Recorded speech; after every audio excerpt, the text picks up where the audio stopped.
আসসালামু আলাইকুম। আজকে নিয়ে আসলাম আপনাদের জন্য একটা রেসিপি। আর সেটা হচ্ছে কচু বাটা। অনেকেরই প্রশ্ন থাকে, কচু বাটা খেলে গলা চুলকাবে না তো? মোটেই না।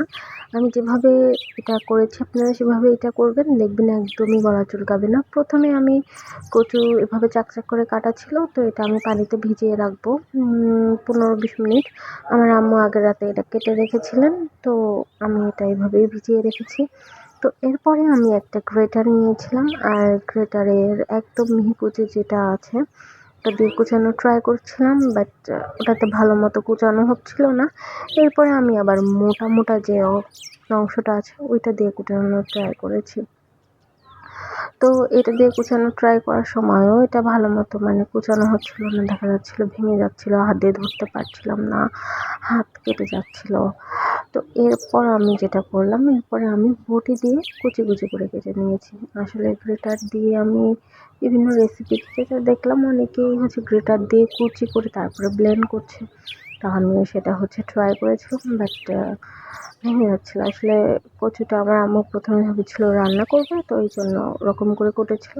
তো যাই হোক, এরপর আমি ব্লেন্ডারে নিয়ে 4-5টা না 6-7টা মরিচ, তারপরে সরিষা গুঁড়া নিয়েছিলাম। সরিষা আমার গুঁড়া করা ছিল ফ্রিজে, তো সরিষা গুঁড়া নিয়েছিলাম। তারপরে দিয়েছিলাম কিছু আস্ত সরিষার দানা। এরপরে দিয়েছিলাম রসুন কুচি, মিহি কুচি করা ছিল ফ্রিজে ওইটা। এরপরে দিয়েছিলাম লবণ। এই যে লবণ, এর আন্দাজেই দিয়েছিলাম এই পরিমাণে, আর একটু দিলেও হয়। তারপরে দিয়েছি সরিষার তেল, তারপরে দিয়েছিলাম চিনি।